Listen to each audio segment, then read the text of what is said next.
All right, you are live. We're doing this from my AirPods today. Let's see if the audio is good. Okay, perfect. And today the location is new. We're doing it from the WeWork. And we are gonna check out Maserati. What is Maserati? What is the story of Maserati? It's a brand that we do come across a bit, not too much, just a bit. It is beautiful. We don't know much about it. Definitely European. Let's see. Italian luxury vehicle manufacturer. Also, we are doing this from AirPods, so I hope that the audio is good. Yeah, so far, looks good. Italian luxury vehicle manufacturer, elegant and high performance cars, established on December 1, 1914 in Bologna. I think they did G silent. Bologna, Italy, now headquartered in Modena and features a distinctive trident emblem. Their logo is definitely beautiful. Very few logos are distinct and beautiful. Been under the ownership of Stellantis since 2021. I believe Stellantis also owns Jeep. Its history includes notable collaborations with Ferrari. Notable collaborations with Ferrari, interesting. Current lineup includes several iconic models. The Ghibli luxury sedan that combines performance with comfort. Quattroporte. Quattroporte. I think it's Italian. Quattroporte. Maserati's flagship luxury sedan, known for its spacious interior and powerful engine options. I see a lot of Quattroporte. I think this is the Quattroporte. In the city, Levant, first SUV, blending sportiness with practicality. Grekel, new addition to the lineup, positioned as a compact luxury SUV. And we have Gran Turismo, Grand Tourer that emphasizes both performance and style, and MC20. I also just saw that they came out with an all-electric version. What was it called? I forgot. Something from G. Super sports car showcasing cutting-edge technology and design. Celebrated for their Italian craftsmanship, combining luxury and performance, emphasizes a sporty driving experience of featuring engines developed in collaboration with Ferrari. Okay. I'm curious if this started from F1, but let's see. Because Ferrari was really into racing cars, and I believe Maserati would also be into racing cars.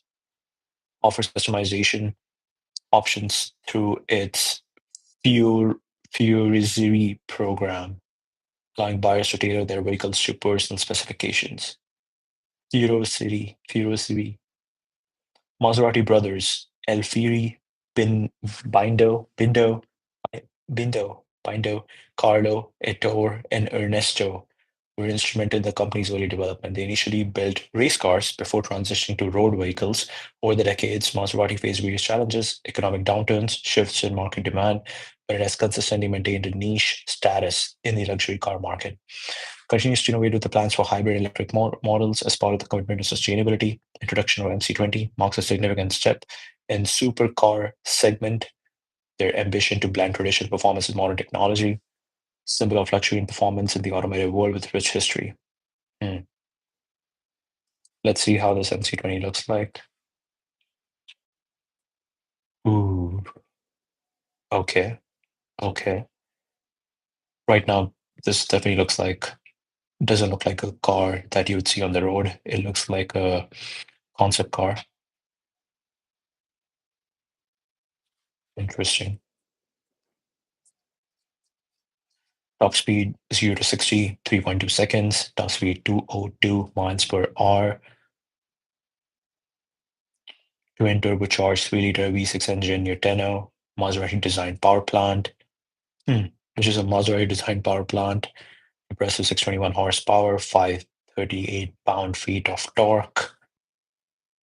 Striking design, butterfly-style doors, sleek aerodynamic body, carbon fiber monocoque chassis contributes to its lightweight construction rigidity. Driver-focused, minimalist, high-quality materials, leather, Alcantara, carbon fiber trim, equipped with their new MIA, Maserati Intelligent Assistant infotainment system. Google's Android. Ooh, they didn't go with CarPlay. They went with Google's Android automated car operating system. 10-inch touchscreen display, 10-inch display instrument cluster, Maserati Connect app for remote vehicle monitoring, coupe and cielo, convertible with retractable glass roof. So I'm guessing these are the two. This is cielo and this looks like the coupe. Cielo coupe. Hmm, interesting. GT Sport Corsa and Wet, optimized for slippery conditions, maximum performance, high traction, more balancing comfort, price of 242K in US. Okay, interesting. Tell me the origin story of how the company started.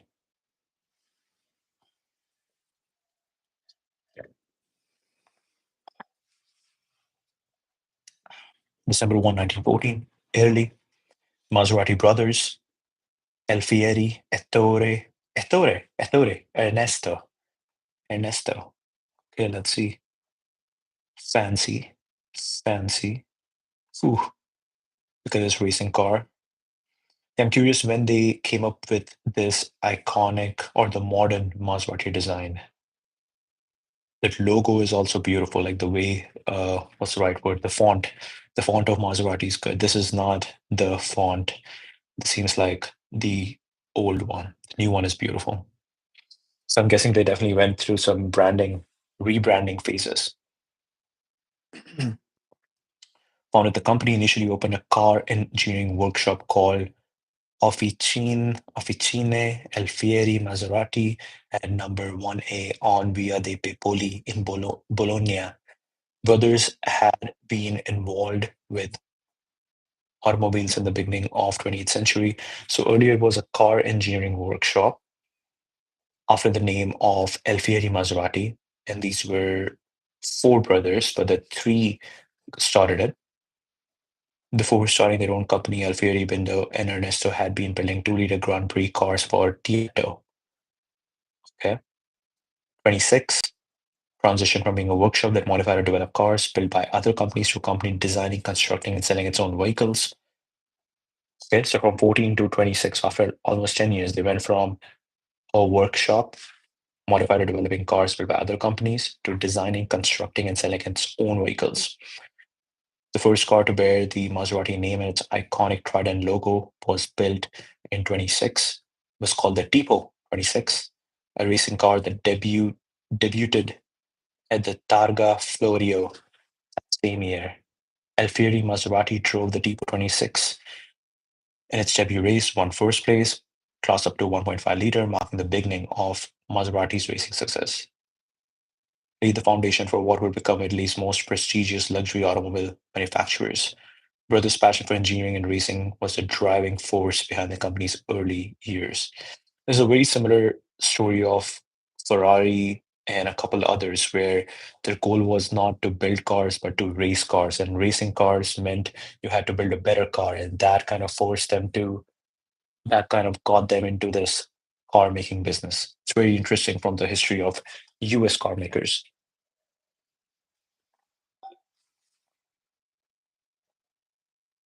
Hmm.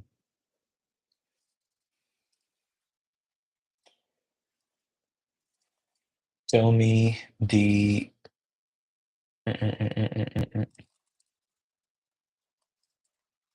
major.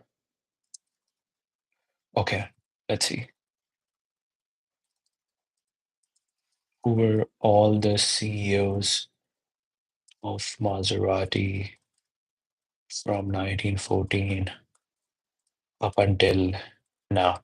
This kind of helps because the leadership changes usually is aligned with how the company evolves over time. So let's see if this is helpful. On Secolo di Storia, this is the MC20, I believe. David Grasso, what to know about becoming a CEO with Maserati's David Grasso. This is Maserati. This kind of looks like a Ford car, but it is a Maserati. We have a complete list of CEOs. Okay, Alfieri Maserati, founding brothers, led the company in the early years from 1914 until his death in 32. Okay, so 14 to 32. Adolfo Orsi, after acquiring the company in 37, Orsi became a key figure in Maserati's management. Alejandro de Tomaso became president and CEO in 75, and he acquired Maserati from Citroën,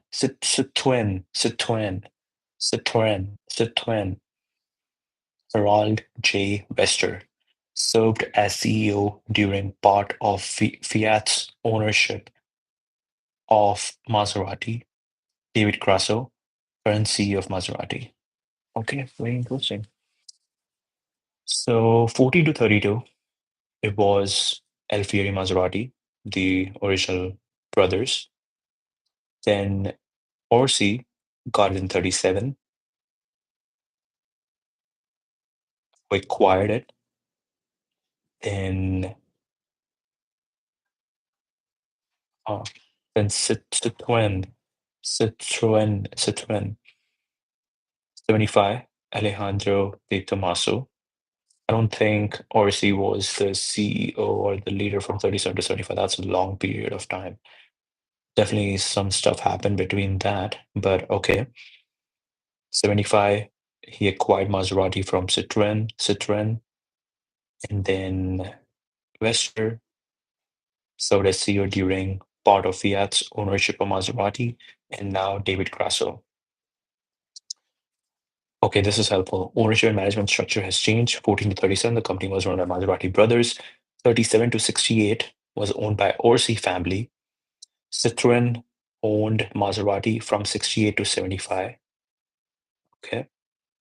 So Orsi family, 37 to 68. Citroën owned from 68 to 75. De Tomaso, oh, so the specific person acquired the company in 75. Okay.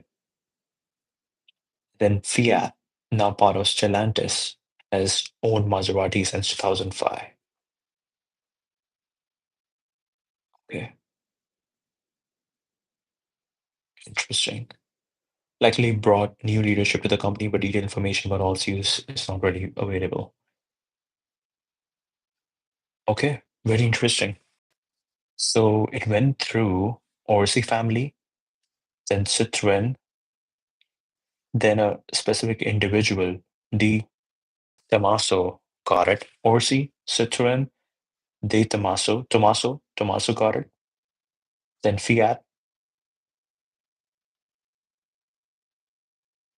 and now Stellantis. Hmm, okay.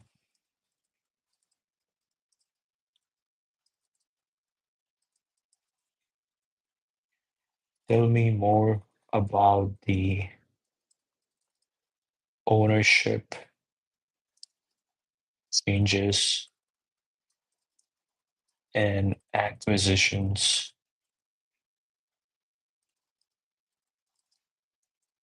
from 1914 up until now. Okay, so 14 to 37 Maserati brothers, founded initially run by Maserati brothers Alfieri and Ernesto, and Orsi family. Maserati brothers sold the company to the Orsi family, led by Adolfo Orsi. Brothers continued to work for the company for several years after the sale. Okay, and Citroën took over Maserati in 68. Initially, it was a joint venture, but Citroën eventually gained full control. Okay, interesting. Very interesting. Look at these cars. Look at these cars. Wow. So Orsi family, then Citroën, then De Tomaso. Maserati was acquired by Alejandro De Tomaso, an Argentine industrialist. Oh, so it went outside Europe. It got in the hands of Argentine industrialist and former racing driver in partnership with CEPI, an Italian state-owned holding company. December 79. and 75 to 1983, so almost like 20 years. GEPI owned 88.75% of Maserati, with De Tomaso controlling the remaining 11.25% through a holding company. And then 93 to 2005 is Fiat. Fiat acquired Maserati in 93, bringing it under the same umbrella as other Italian brands like Alfa Romeo and Ferrari. Oh, what? Wait, is Ferrari owned by Fiat? I didn't know that. 2005 to 2021, Fiat Chrysler Automobiles. Maserati remained part of the Fiat Group, which merged with Chrysler to form Fiat Chrysler Automobiles in 2013. FCA merged with PSA Group to form Stellantis, a multinational automotive manufacturing corporation. Maserati is now a part of this larger conglomerate. Okay, so first Fiat got it, then, oh, this is so interesting. Okay, we see the conglomerates in every industry now, and they have to keep consolidating. So Maserati brothers, to Orsi family, to Citroen. Gained the major control. Then De Tomaso for over 20 years. Then Fiat got it. Then Fiat merged with Chrysler. Fiat got it. Fiat merged with Chrysler to form Fiat Chrysler Automobiles in 2014. And then FCA merged with PSA. So Fiat, Chrysler, merge, FCA, PSA, merge, Stellantis. Wow. Okay. Of these ownership changes, there were also notable partnerships and investments. 84, Chrysler bought a 5% stake in Maserati, which increased to 15.6 percentage by 1986. Okay.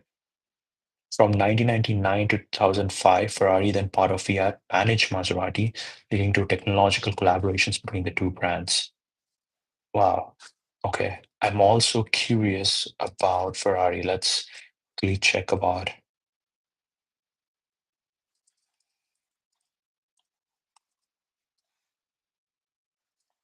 from its inception up until now. Let's see. So Ferrari was built in 29. And it's very interesting. Like Maserati and Ferrari have totally different stories. Maserati, I'm really curious. Like, so what was these two are iconic brands, but what made Ferrari to be a well-known, bigger brand than Maserati? Is it just because of this one hero figure, Enzo Ferrari? Is it the stories he told, or is there actual real work?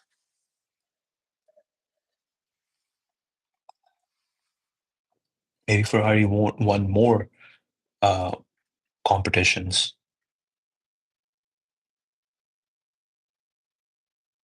Hmm. This is Lamborghini the tractor, and Ferrari the cars. This is so interesting. Okay, let's see.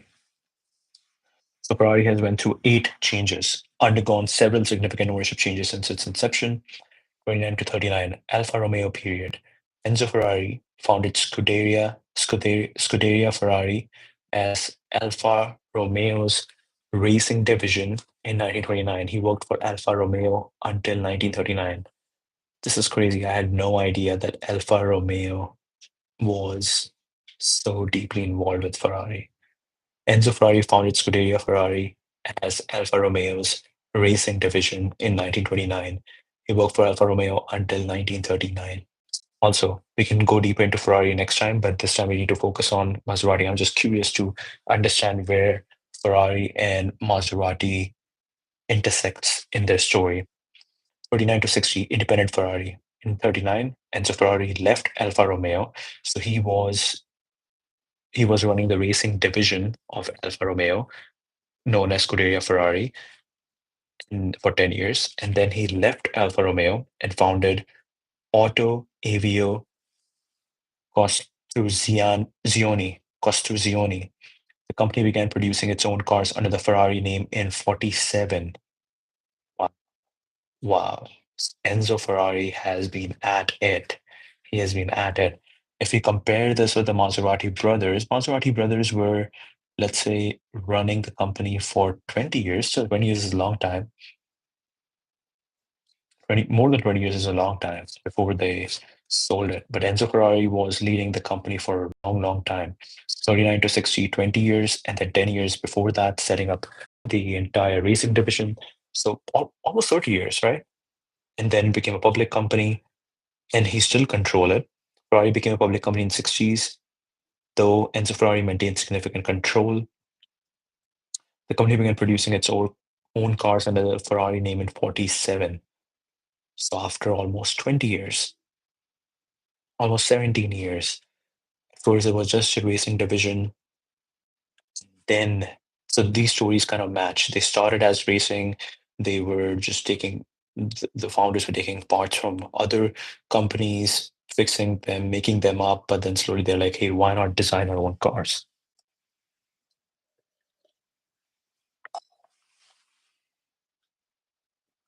69 to 88 Fiat partnership. In 69, Fiat acquired a 50% stake in Ferrari. This partnership provided Ferrari with increased investment and resources. Very interesting. Fiat. Not sure if Fiat is a American company or a European company. Increased Fiat ownership. Okay. So Fiat was 69 to 88, almost 20 years. This became like a co-partnership. Okay. And then, okay, we see Ferrari sold each year. There was a massive decline in 93. So let's see what happened in 91, 93. It should, oh, guessing. Oh, so it's right after Enzo Ferrari's death. Okay, okay, interesting. After Enzo Ferrari's death in 88. So I'm guessing this is what happened for almost 50 years. 88, 50, for almost 60 years. 60 years. For almost 60 years, Enzo Ferrari was involved in Ferrari. And I believe that is the major difference between Ferrari and Maserati, because when you think about Ferrari, the car, you think a lot about it took 60 years of one person's life and his thoughts and his work into this car. Versus whenever somebody drives Maserati, people don't think about the story as much of the original founders, the brothers, the Maserati brothers. They just think about a fancy car, but with Ferrari, people align the values of Enzo Ferrari with it because he spent 60 years in the company and making the company. So story is so important, and 60 years of story, that's crazy. Ferrari became a public company. Fiat acquired 50% stake in Ferrari. Partnership provided Ferrari with increased investment resources. After Enzo Ferrari's death in 88, Fiat increased its stake to 90%. The remaining 10% was held by Enzo's son, Piero Ferrari. Okay, okay. So Piero Ferrari was involved. I'm really curious what if Piero Ferrari had positive impact or negative impact with his 10% stake. Okay. And then 14 to 16. This is still a long time. 14 to 16, Ferrari remained part of FCA. So this is when Fiat merged with Chrysler to make FCA. Ferrari remained part of FCA, which was formed by the merger of Fiat and Chrysler. And I'm guessing this should line over here. Fiat acquired Maserati in 93. Okay. And Fiat, okay. So Fiat first went after Ferrari and increased the stake to 90%, kind of became the major shareholder of Ferrari. And then 93, they acquired Maserati and became umbrella brand for Alfa Romeo, Ferrari. Oh, so when they acquired Ferrari, they also acquired Alfa Romeo. Okay, interesting, very interesting. And then FCA, Maserati remained part of the Fiat group, which merged with Chrysler to form FC in 2014. Okay, so in 2014 this happened. 2005 to 2021. Okay. Interesting, interesting. FCA, Fiat Chrysler Automobiles. So I remain part of FC, which was formed by the merger of Fiat and Chrysler. 15 to 16, spin-off and IPO. Okay. Spin-off and IPO. So again, it so maybe they acquired the entire thing because it was already public, right? So maybe they took it private and then again they made it public. In October 2015, FCA announced plans to separate Ferrari. The initial public offering took place with Ferrari listing on the New York Stock Exchange. FCA announced plans to separate Ferrari. 2016 and present, independent public company. Ferrari completed separation from FCA in January 2016. Very interesting. Maserati remained part of Fiat Group, which merged with Chrysler to form Fiat Chrysler Automobiles in 2014, 2021 to present Stellantis. Hmm. So Maserati always stayed in the Fiat and Fiat Chrysler and then Fiat PSA to become Stellantis, but Ferrari was spun off. Hmm. Ferrari completed separation from FCA in January 2016, becoming an independent company. Ownership structure after the spin-off included public shareholders, Exor, and we controlled by the Agnelli family, descendants of Fiat's founder, and Piero Ferrari. Wow, very interesting. Hmm.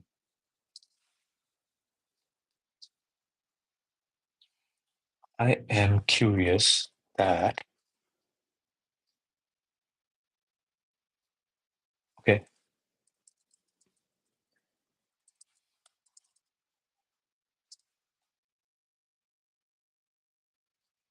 Fiat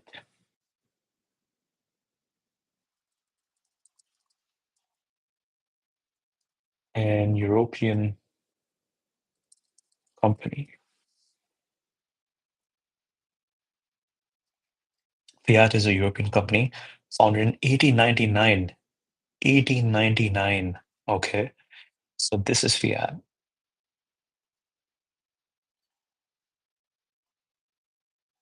Interesting.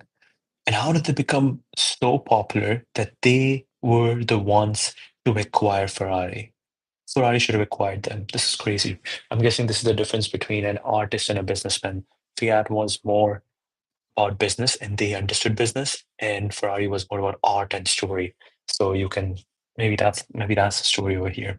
Sure, in Italy, Fiat SPA, acronym for Fabbrica Italiana Automobili Torino, as its roots formerly founded the Italian automotive industry over the years, grown to be one of the largest automobile manufacturers in Europe, significant role in automotive landscape, founding established by a group of investors including Giovanni Agnelli, and it quickly became known for producing automobiles in Italy, synonymous with Italian automotive engineering design, producing iconic models like Fiat 500, undergone various mergers and acquisitions, becoming part of Fiat Chrysler Automobiles, later Stellantis. Headquarters and primary operations remain in Europe, Italy, manufacturing plants not only in Italy but also in several other countries, Brazil, Poland, Mexico. Main market, historical legacy are deeply rooted in Europe. Okay, so this was good. We'll not go deeper into Fiat, but one thing I'm really curious about is Piero Ferrari. Does Piero Ferrari still own 10% stake in Ferrari? Still owns approximately 10%. Okay. Son of founder Enzo Ferrari. Let's see how Piero Ferrari looks like. Guessing this is him. He looks very similar to Enzo Ferrari. Like those eyes. Yes. Uh,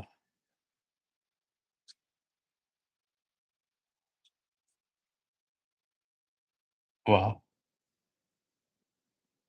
That's crazy. And their stock exchange is literally called Race. I own like $10 of Race stock. That's it. That's it.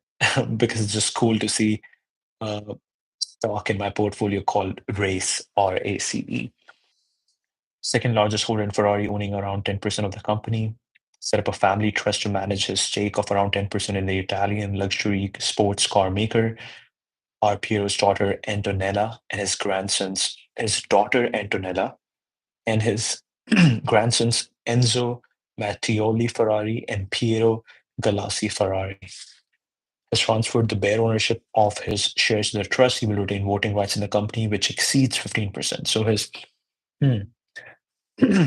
so stock is 10%, but the voting rights exceed 15%. Value of Piero Ferrari's stake amounts to around 4 billion euros at current prices. Piero Ferrari's stake is listed as 10.23. Okay. Let's see if we can get more details about the grandsons.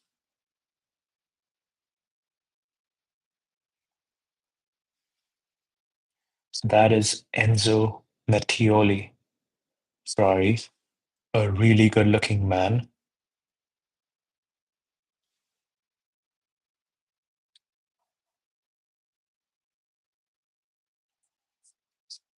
He's one of Piero Ferrari's grandsons, appointed as one of the beneficiaries of family trust set up by Piero Ferrari to manage his approximately 10% stake in Ferrari, holds position of CEO Ferrari Family Investments since 2020. Ferrari Family Investments, trustee of the Piero Ferrari Trust established in 2022. 5 years. Oh shit! 5 years at Philip Morris. Philip Morris is the secret company. But this is pretty cool that he actually spent time outside his own company where he could actually build real skills and where people don't, or maybe Philip Morris is also owned by Ferrari, we don't know. In marketing, communication, consumer channel strategy, 5 years at Ferrari in product development, brand diversification, CEO of Buck, Kelly and Villa Restoration Center since 22, board member and shareholder for HPE, High Performance Engineering Coxa, EVP of M&B Business Development at HPE Group as of 24, executive master in business administration from Bologna Business School in 2020. Bologna is also where Maserati was founded. Auto succession plan for Ferrari family's involvement in the company alongside his cousin, Piero Galassi Ferrari, and aunt Antonella Ferrari.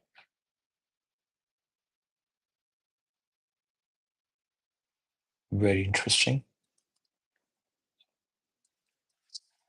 Piero Galassi Ferrari. Let's see. They are cousins. They're not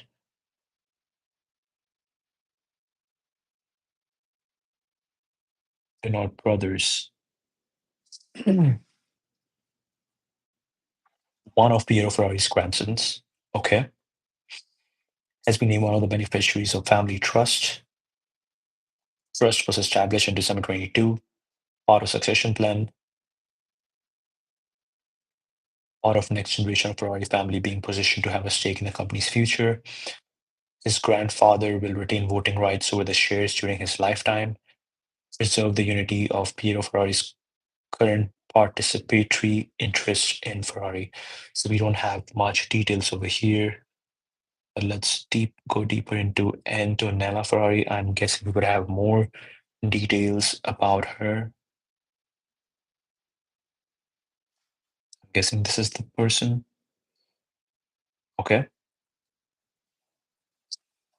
Family connection, daughter Piero Ferrari, who is the son of Ferrari founder Enzo Ferrari, beneficiary of the family trust, manages stake along with her sons. Okay, so these are her sons, Enzo and Piero. But why did they say cousins over here? I don't understand that.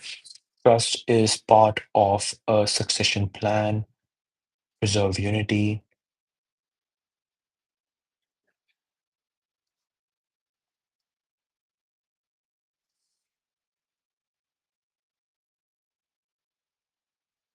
Oh, so Perplexity is getting confused between two Antonella Ferraris.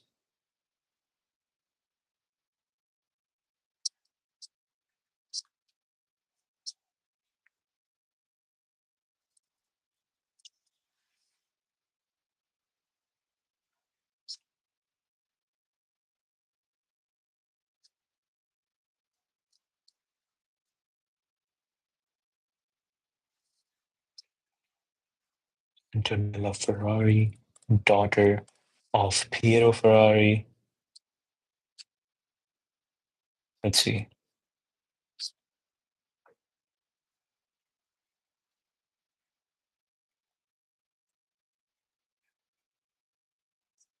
This seems like the right photo over here. Appointed beneficiaries, preserve unity. Antonella's mother, Floriana Nolan, who was married to Piero Ferrari until their divorce in 2020, 68, only grandchild of Enzo Ferrari and daughter of Piero Ferrari. Antonella represents the continuation of the Ferrari family legacy. Very interesting. Let's see if we have Piero Ferrari quotes.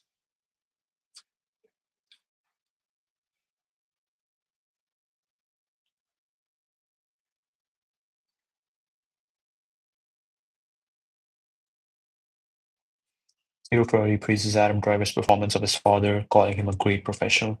He informed himself with great humility about my father. He asked, he took notes, he characterized him well.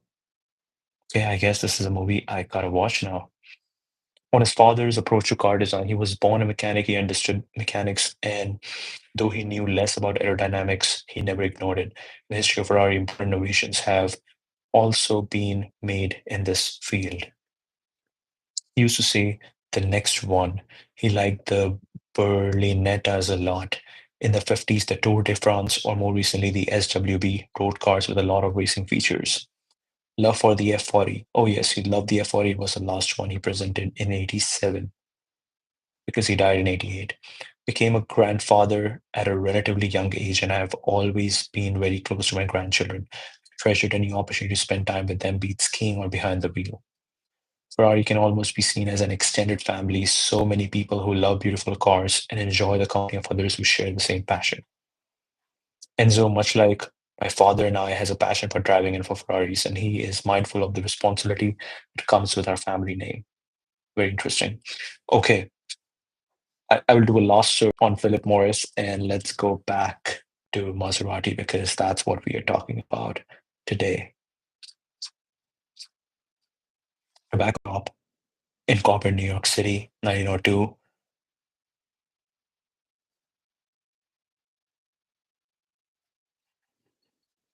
2003, changed name to Altria Group. 2008, PMI was split from Philip Morris USA, remains a wholly owned subsidiary of Altria, focusing on the US market.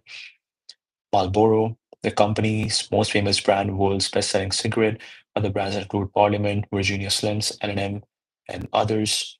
PMI has been investing in smoke-free products like IQOS, heat not burn tobacco. PMI acquired Swedish Match. I think I've heard a bit about Swedish Match. Oh, no images found. That's interesting. No images found. Has faced numerous lawsuits and controversies related to health effects of smoking. PMI claims to be working towards a smoke-free future. It's very interesting that Enzo Mattiello Ferrari would go and work at Philip Morris. Now let's go back to Maserati. Why did Maserati brothers sell the company to Orsi family? There were several reasons. Financial troubles, experiencing chronic financial problems and management issues. Despite the success in racing, they struggled with the business side of operations. So they were more like an artist, drivers, than businessmen. They kind of needed the balance over there. Look at some of these cars. Beautiful. Look at the color, look at the shine. It's amazing. Need for industrial expertise. Recognized that they needed someone with true industrial and business acumen to manage the company effectively, focus on engineering, hope to free themselves from the headaches of company management, focus on what they did best, designing and building racing cars. Journalist intervention. Corrado Filippini, a journalist close to Maserati brothers, recognized their need for a captain of industry and introduced them to Adolfo Orsi. Okay. Mutually beneficial arrangement, saw the potential for his companies to benefit from the visibility and prestige of the Maserati brand, while the Maserati brothers could continue their work without administrative burdens. Sale agreement allowed the brothers to continue their traditional activities as consultants, designing racing cars and developing them. Economic security. Provide brothers the financial stability they had been lacking. But as you can see, once you become the owner, the relationship is strained. Pursue racing glory while oversee dealt with business administration. However, over time, the relationship between Oversea family and Maserati brothers becomes strained, leading to brothers' departure from the company in 47 when their contract expired. And if we quickly go back, this is the timeline we're looking at. 47 departure. Oversea family still kept on running. Citroen got them in 68. De Tomaso got them in 75. Fiat, FCA stayed. Stellantis. Okay. Now, let's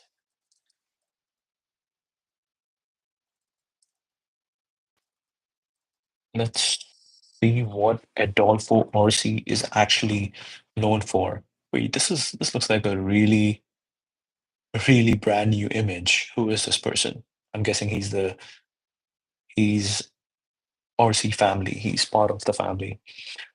Born in 88, Sant'Agnes near Modena, Italy. Came from a poor family, started working at a young age after losing his father in 99. Started his own business, late 20s, scrap iron, steel mill, and farm equipment manufacturer. Expanded to other industries, including running Modena's trolley company and being involved with the local soccer team. Acquisition of Maserati. What? He goes straight from working on scrap iron to no, it's been like 15 years, but that's a crazy transition. Goes from scrap iron to like buying Maserati and farm equipment manufacturer, other industries including the trolley company and being involved with local soccer team.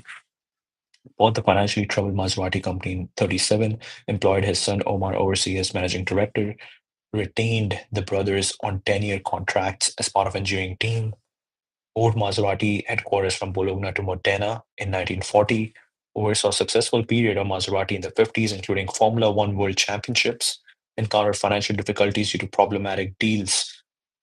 Hmm. Encountered financial difficulties due to problematic deals with the Argentine and Spanish governments. Maserati entered administration as a result of these financial issues. Very interesting, because as we can see that Citroen acquired it and then an Argentine industrialist acquired it. So what is the connection over here? Maserati entered administration as a result of these financial issues, remained active in Maserati's management until 68, sold his remaining shares to Citroen in 68. Okay. Legacy. His grandson, Adolfo Orsi Jr., continues to be involved as a consultant on Maserati's history, known for transforming Maserati from a small racing car manufacturer into a prominent luxury car brand. Hmm. So he's the guy who's known for taking that car company who was facing financial trouble and making them well known. And I'm guessing the 1950s Formula One World Championships were important over here. Hmm. This is a good question. Main reasons for him to buy Maserati: prestige and visibility.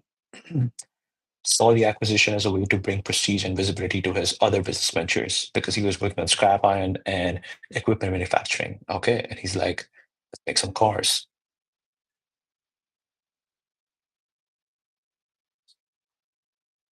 Interesting.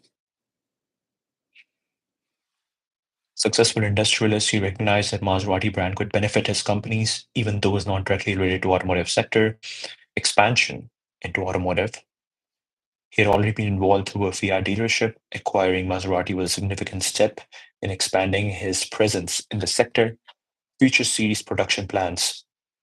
Future series production of cars, and Maserati provided a platform to realize his ambitions. Okay. He had plans for future series production of cars. Spark plug business. Prime the spark plug manufacturing business, which aligned with his other industrial ventures. Opportunity presented by financial troubles, was experiencing chronic financial problems and management issues, creating an opportunity for Oversea to acquire the company. Corrado Filippini, a journalist close to Maserati brothers, recognized their need for a captain of industry and introduced them to Orsi. The mutually beneficial agreement makes sense. Racing heritage. Despite its focus on business aspects, Orsi recognized the value of Maserati's racing activities and kept the Maserati brothers on as consultants to continue their work in this area. Interesting. I'm curious about the financial troubles that Orsi family faced.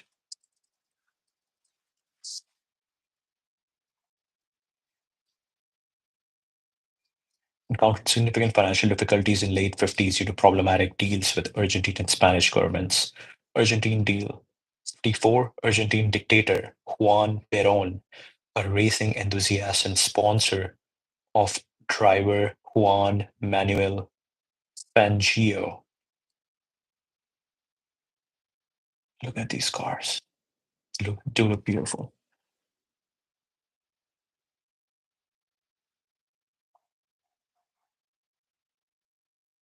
Interesting. Placed a $3 million machine tool order with Maserati. 54, Argentine dictator Juan Perón, a racing enthusiast and a sponsor of driver Juan Manuel Fangio, placed a $3 million machine tool order with Maserati. Adolfo Orsi enthusiastically agreed to give Argentina 3 years to pay for this order.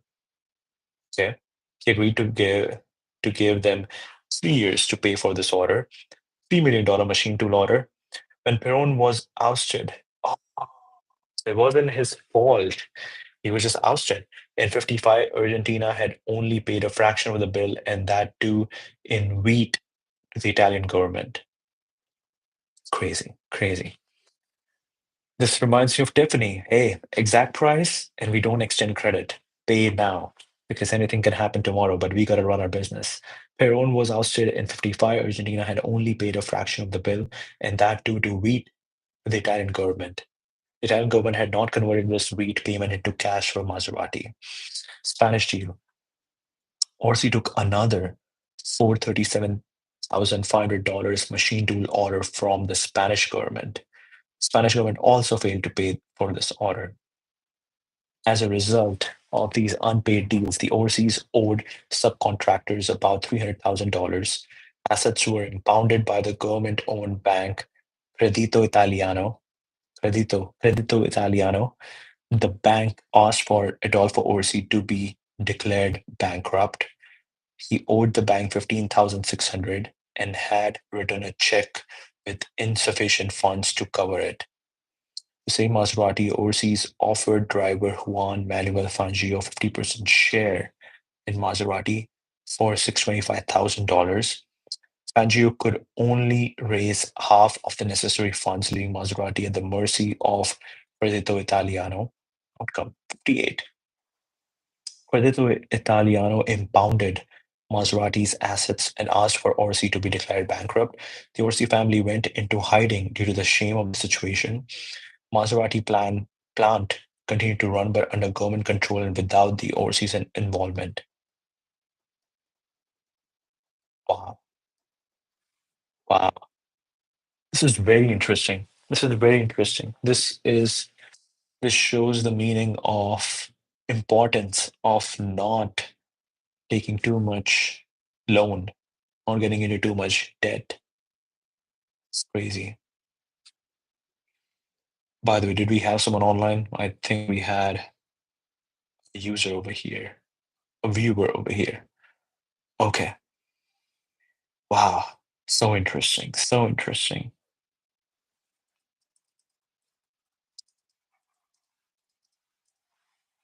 Orsi family went into hiding due to the shame of the situation. So they went into hiding in in 58, but then they sold, Orsi sold the company in 68. So for 10 years.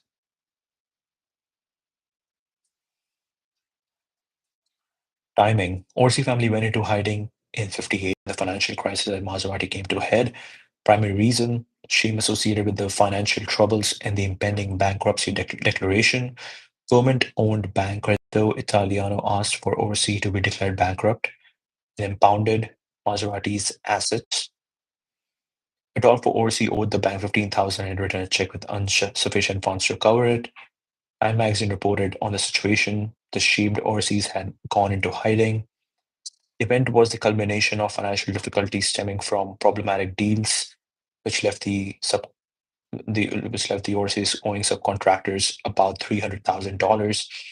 Orsis were in hiding. The Maserati plant continued to run, but under government control and without the Orsis involvement. How long the Orsis remained in hiding, but it mentioned that they were not in hiding for long.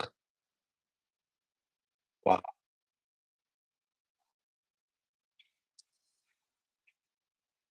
Mm.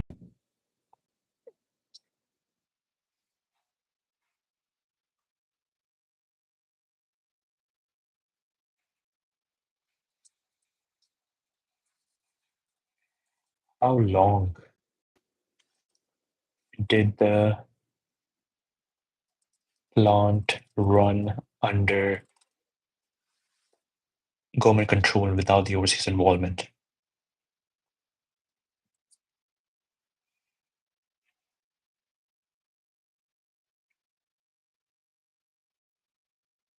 Crisis occurred in 58.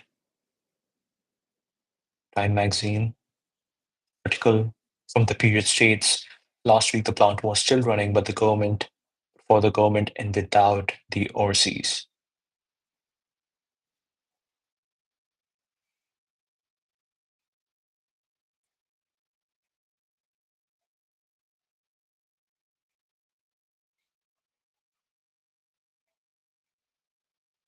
75.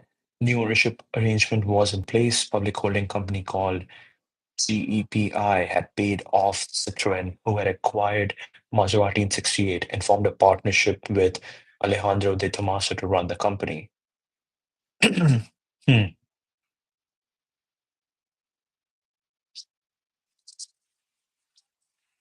58 to 68. I'm curious, like, what happened between that? 54, 3 million deal, Argentine dictator. He was ousted. 500,000, half a million order from Spanish government, owed $300,000, owed $15,000. So they were still able to figure things out because they only owed like 300K to people, even though they hadn't gotten paid for almost like 3.5 million. 58, the bank asked Orsi to declare bankrupt, impounded Maserati assets, plant was put under government control. Orsi tried to sell 50% to the Maserati driver, but he couldn't raise the funds. They went into hiding, plant continued to run under government control.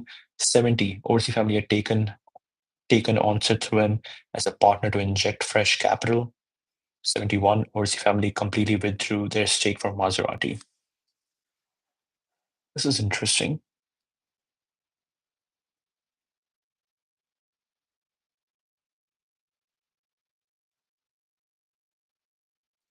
This car looks beautiful.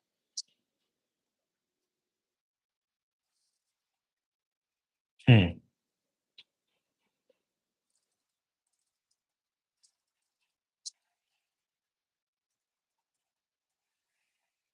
Why did Citroën buy Maserati? Require high performance engine technology. Primary intention was to harness their expertise in high performance engine to produce a true Grand Tourer car. Fill a gap in French automotive market. Yes, Citroën is French, so they want to learn from the Italians. Wanted to enter the performance and sporty segment, which is dominated by brands like Jaguar, Aston Martin, Ferrari, and Jensen. Jensen, never heard of Jensen. Let's see, I'm guessing this is Citroën.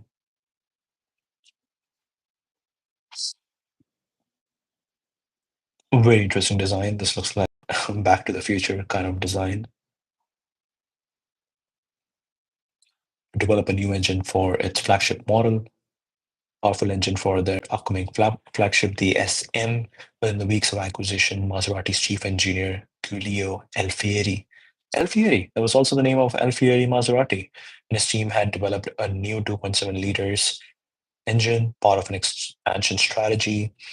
Acquisition was part of a larger expansion policy pushed by the managing director Pierre Bercot. Pierre Bercot. Citroën also purchased Berlier and Bonheur and formed joint ventures with other companies, quickly solved the engine development challenges, working on their own engine designs, but acquiring Maserati allowed them to create a suitable engine more quickly. Partnership allowed Citroën to incorporate Maserati expertise. Hmm.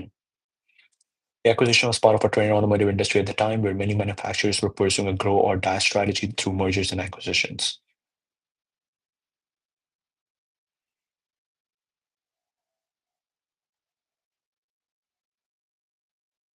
This is a good question. What are the challenges faced by Citroën in managing Maserati?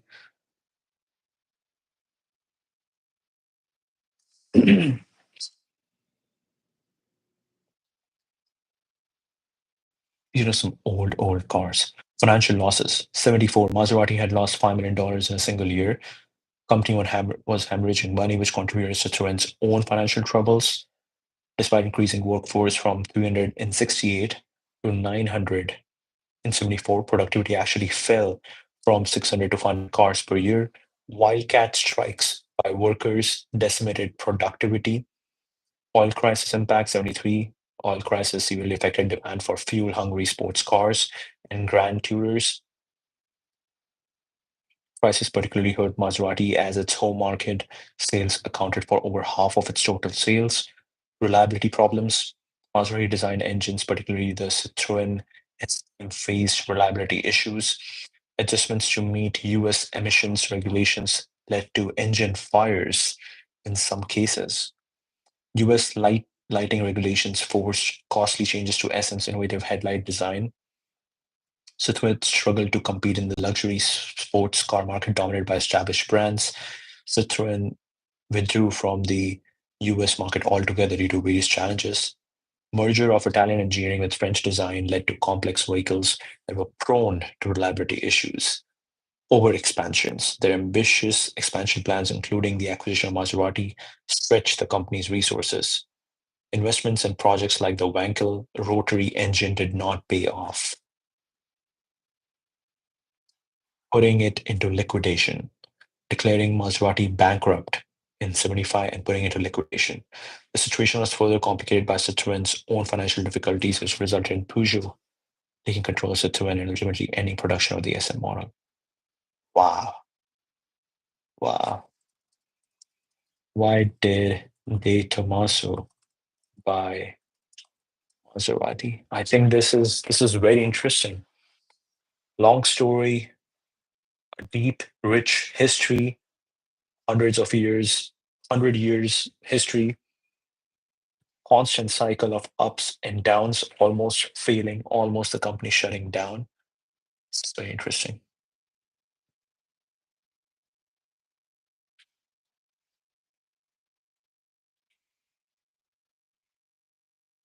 Maserati's stunning rebound. Is this a Maserati? It's really cool. I'm guessing this is Maserati.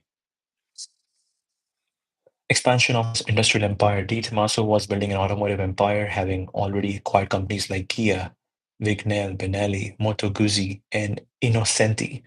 Maserati was another prestigious brand to add to his portfolio. So these were all prestigious brands that we have no idea about. Kia, Vignale, Benelli, Moto Guzzi. Personal connection.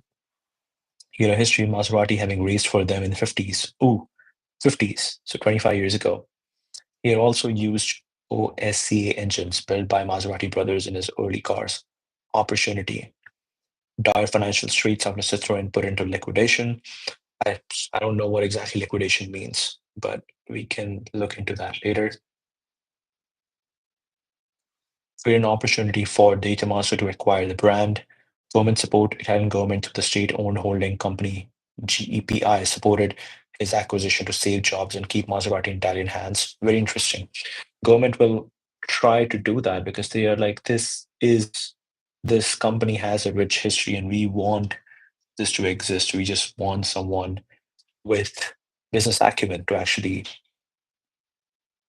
make a comeback, help it make a comeback. De Tomaso saw an opportunity to use Maserati's prestigious brand name to help sell more affordable sports cars. Hmm.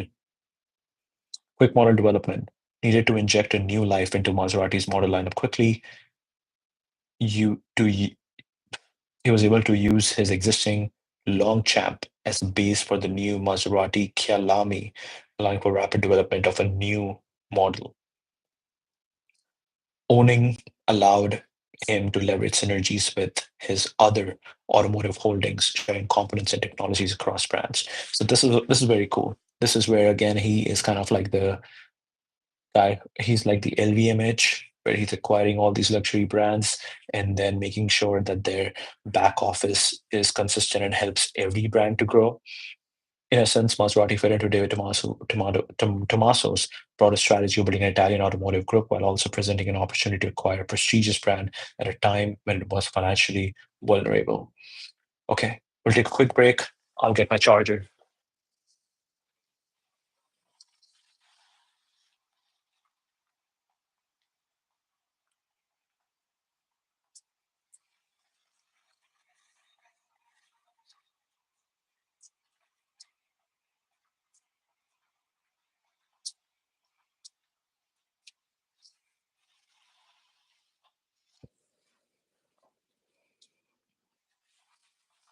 Okay, we are back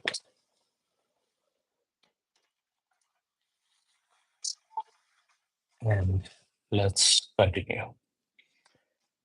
Synergies with existing operations. Hmm. So we know what happened over here. He got in 75, then got in 75 up until 93. Then Fiat came along for 10 years. Then if Fiat came along, and Fiat. Okay, very interesting.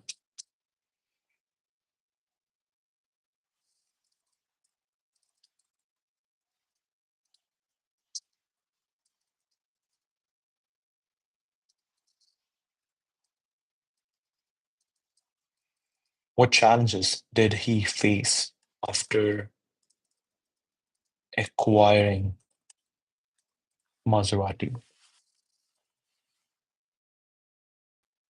This one link keeps popping up, evo.co. I'm guessing they have a article all about the history. Financial losses. He took over Maserati at $5 million in 74 alone. Company was facing significant operating losses, 37 billion lira in losses reported by 1988. Crazy. Whoa, whoa, whoa. What are we looking at over here? What is this? Like this picture. So cool. So cool. Itam also had to cut the workforce by half on taking over, included laying off senior management such as Guido Alfieri, who had been with Maserati for many years. Needed to quickly develop new models to revitalize the lineup. The biturbo, introduced in 81, was hurriedly developed and poorly made, leading to reliability issues and damage to Maserati reputation. Aimed to move Maserati into a more affordable market segment with cars like biturbo competing with brands like BMW. Silk was controversial and risked diluting Maserati's luxury brand image. Hmm. Yeah, that was the first thing that came to mind. Why is he trying to go into affordable market? Had to work with limited resources, relying on government support through GPI, CP. The need to boost production with cheaper cars led to compromises in quality and brand positioning. Luxury sports car market was challenging, especially in the wake of oil crisis and changing consumer preferences. Had to turn to Fiat for support, selling them a 49% stake in Maserati. Oh, 1988. So this was exactly when even Ferrari, yeah, so 1988. 1988 was the death of Enzo Ferrari. Okay. So this is when Fiat was kind of like going on an acquisition spree and they were acquiring a bunch of companies. If you look at Ferrari,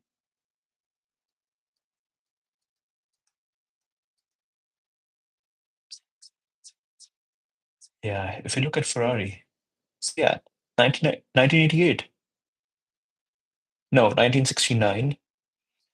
1969, they acquired 50% stake. In 1988, they acquired 90% stake. And over here, they acquired 14% stake in Maserati. Okay, very interesting. 92, the Lambrat factory was closed, resulting in 2,000 job losses. Had to return 150 billion lira to the GPI government holding company. Personal health issues. 1983, he suffered a stroke, which forced him to step back from day-to-day management. Eventual loss of control, had to sell his controlling 51% stake to Fiat, effectively ending his tenure at the helm of the company. 75 to 93. Hmm. So there was a health issue over here. Difficult task faced in trying to turn around a struggling luxury car brand with limited resources and a challenging market environment. He managed to keep Maserati alive. The company continued to face financial difficulties and struggle to maintain its prestigious image throughout his tenure. But he at least kept it going. He kept it going.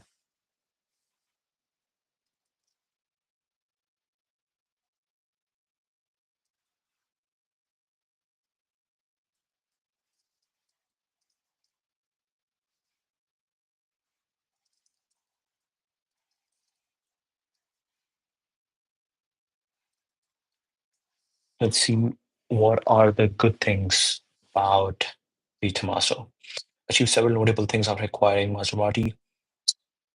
Introduced the Chialami in 76, redesigned version of the Longchamp with Maserati engine, launched bi-turbo in 81, first attempt at an affordable luxury car. Affordable luxury car is very interesting concept. Guessing it's this car. Oh, we see the original logo over here. Okay. Developed several bi-turbo based models, including the Quattroporte 3 Royale, Barchetta, Ghibli, and Shamal. Okay. Maserati sales initially shot up like a rocket with the introduction of the bi-turbo. Company expanded its range to compete with brands like Alfa Romeo, BMW, Lancia, and Mercedes-Benz. Cost-saving measures introduced the concept of platform sharing to save development costs on new models. Introduced the concept of platform sharing to save development on new models. Diversification of the model range expanded Maserati's lineup to include two-door and four-door saloons, a Spider, and two-seater coupe. Offered various engine options, including 2.0, 2.5, 2.8 liter versions of the bi-turbo. He managed to keep Maserati alive during a challenging period. Financial struggles. Had returned to Fiat for financial support, selling the 49% stake. While initially successful, was rushed to production and suffered from poor, bad quality and reliability problems, risked damaging Maserati's luxury brand image, cut the workforce significantly, including laying off senior management, loss of control after hmm, company continued to face financial difficulties. Okay,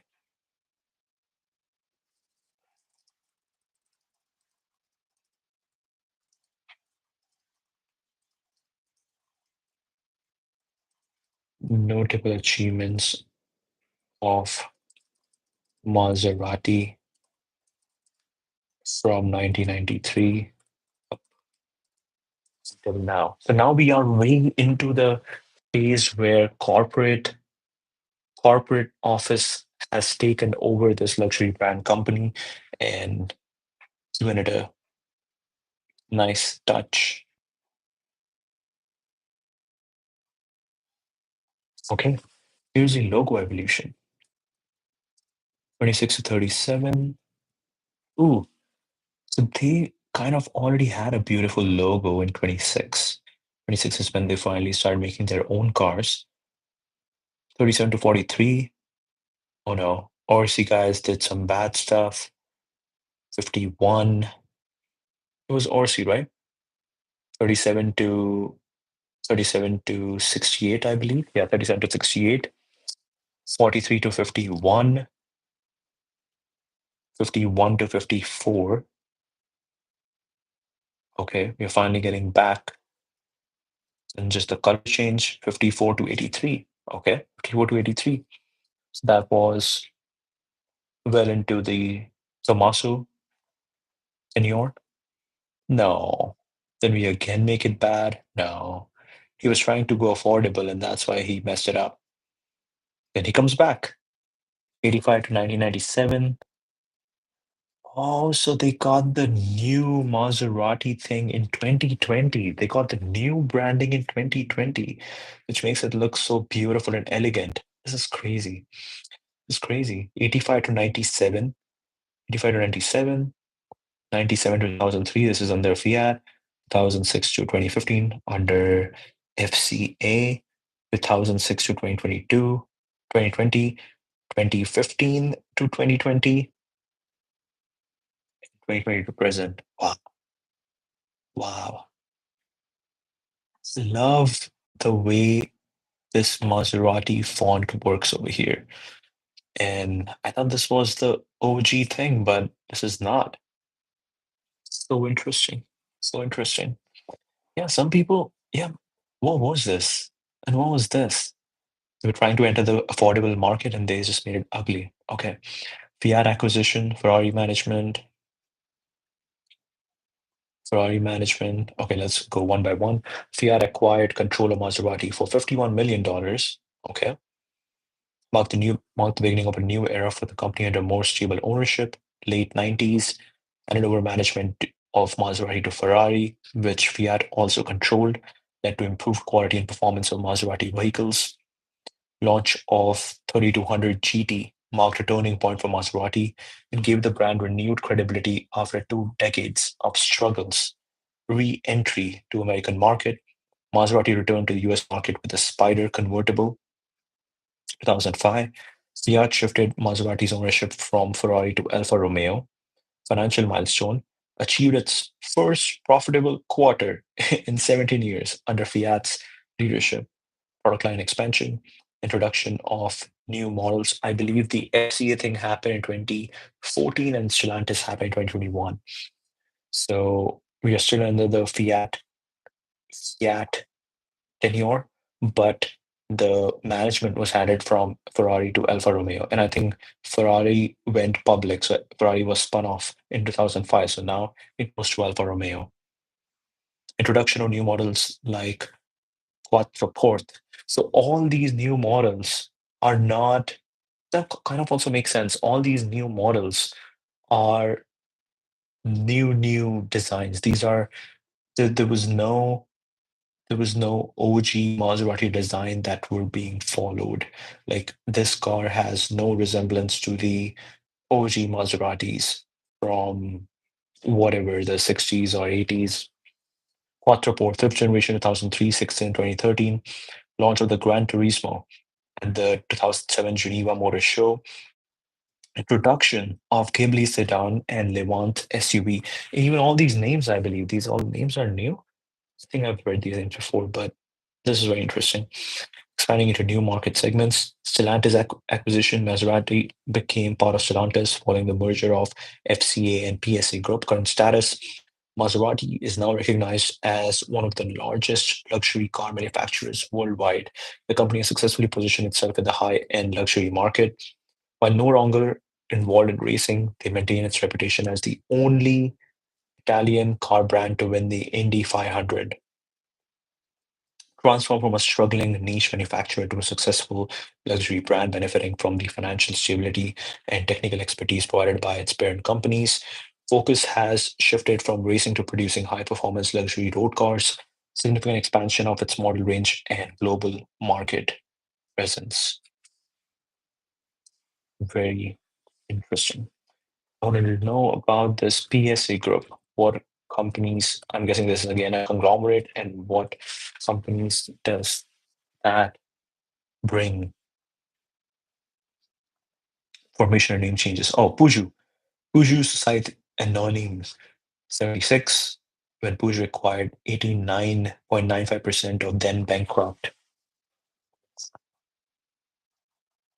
Wow, Citroën went bankrupt trying to save Maserati. This is crazy. It's crazy. Lofty PSA era ends with merger into US Air. That's a different.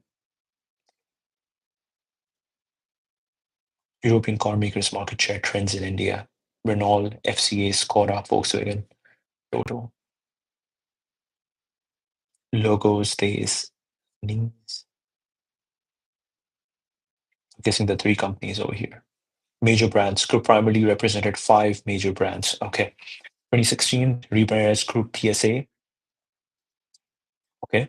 So first it was just Peugeot when Peugeot acquired Citroën, and then slowly it became five major brands: Peugeot, Citroën, DS is cool. Opel and Vauxhall.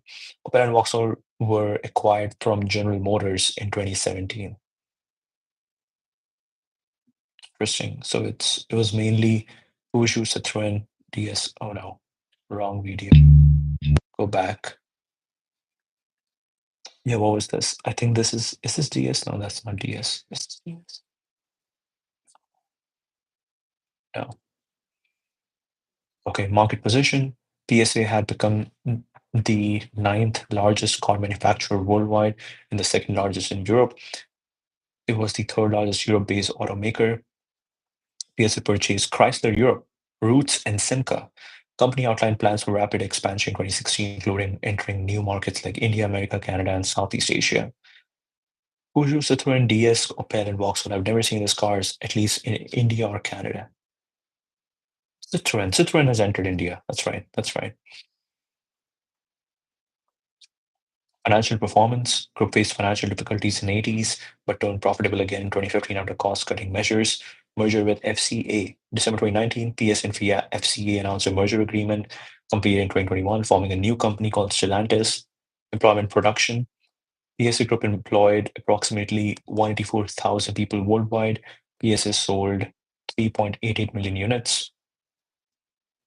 Women located in Europe and almost half in France. Group also had operations in Brazil, Argentina, Russia, and China. Who's one of the core brands, had a history dating back to 1810 when the family grain mill was converted into a steel foundry. We can do Peugeot next time. The Sochaux plant, established in 1912, became the oldest car manufacturing plant still in activity in the world. Recent developments. 2021, Stellantis, merger of PS and FCA, announced its commitment to achieving net zero carbon emissions by 2038. Let's see if we can find the pictures of the Sochaux plant. It's the oldest car manufacturing plant still in activity in the world.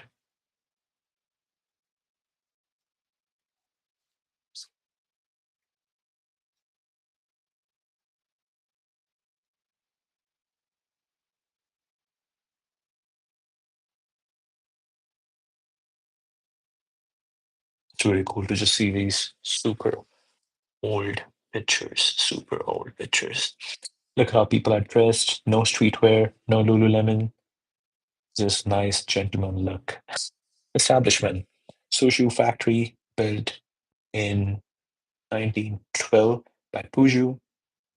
Still on operation, 29 became the central manufacturing site for all automobiles Peugeot production. They're the largest industrial site in France. Factory sprawled across acres of land and employed over 60,000 people. 2005 still employed 16,000 people. World War II, Germans took control of the factory, using it to produce tanks and planes. Okay, so this is France. German took control and produced tanks and planes. 43 factory was targeted in a major Allied bombing raid. It was sabotaged by the French resistance to prevent further bombing and civilian casualties. I don't know what that means. Production. Initially, the plant produced trucks along with cars. Has been crucial in Peugeot's transition to mass production, exemplified by models like 201. Continues to be a significant production site for PSA, Peugeot, Citroën, now part of Stellantis. Celebrated its centennial, marking 100 years of continuous operation. It's located in Sousou commune in the Doubs department in eastern France, about 3 kilometers east of Montpellier. Very interesting. You can go deeper into, let's go Stellantis now. Let's understand about Stellantis. They have too many brands. Okay, they got Abarth, Alfa Romeo, Chrysler. I didn't know Chrysler is under them. I thought Chrysler would be under an American brand. Fiat, oh no, FCA, Fiat Chrysler. Chrysler merged with Fiat. Citroen, Dodge, DS Automobiles, Fiat, Jeep, Lancia, Maserati, Opel, Peugeot, Ram, Vauxhall. Free to move. Very interesting. House of iconic brands, unique pricing bandwidth from 6,000 euros to 200K. Product offensive, 100 plus launches. Global revenue pool coverage, Maserati, Gran Turismo, Alfa Romeo, sportiness, art of travel, eleganza, freedom, global sport utility, muscle, courage, ingenious, American rooted brands, Dodge, Ram, Chrysler, European rooted brands, Elior, German Energy, Vauxhall Opel, Dolce Vita, Sweet Life, Fiat, Citroen, Care. Ooh, I like this. They go all the way from Citroen to Maserati. This is cool because Citroen once owned Maserati. Oh, this is cool. This is cool. So Maserati, the Orsi family, struggling. Citroen bought them. Citroen bought Maserati from the Orsi family. Then Citroen went bankrupt. De Tomaso took over Maserati, and then Fiat took over. Fiat took over. Yeah, Fiat took over Maserati, and then Fiat merged with Chrysler, became FCA, and on the other side, Peugeot acquired Citroen. They became PSA, and then PSA and FCA merged to become Stellantis. So it's really cool. Like, for Citroen owned Maserati, they both went bankrupt. Maserati went to De Tomaso, Fiat Chrysler. Citroen went to Peugeot, PSA, and then FCA merged to become Stellantis. Okay, really cool. Really cool. Okay, let's see. Formation. Formed in 2021 through the merger of Fiat Chrysler Automobiles and PSA Group. Merger was completed in 21, approximately $52 billion. Headquarters in Amsterdam. Amsterdam, totally different. Listed on Borsa Italiana, Euronext Paris, and New York Stock Exchange. This is interesting. I recently heard about Euronext Paris, so they got their own NYC Nasdaq going on. Stellantis is the world's fourth largest automaker by sales. Fourth largest automaker. They're still the fourth largest automaker, like even though they have so many brands. Wow. Ranked 64st in Forbes Global 2000 list in 23, approximately 300K employees, operates in over 130 countries, manufacturing facilities in operates in 130 countries, manufacturing facilities in 30 countries, owns 14 automotive brands, Abarth, Alfa Romeo, Chrysler, Citroen, Dodge, DS, Fiat, Jeep, Lancia, Maserati, Opel, Peugeot, Ram, trucks, and Vauxhall. Implementing the Dare Forward 2030 plan focusing on electrification and sustainability, aims to achieve carbon net zero by 2038, plans to invest 50 billion electrification over the next decade, targets 100% battery electric vehicle sales for passenger cars in Europe. Recent developments acquired a stake in Chinese EV manufacturer Leap Motor in October 23, announced $3 billion share buyback for 24, acquired a stake in Spherelight, an optical radar startup, optical radar. So I'm guessing we're talking self-driving, March 24. Autonomous driving technologies and artificial intelligence, various battery technologies. Okay, I am interested.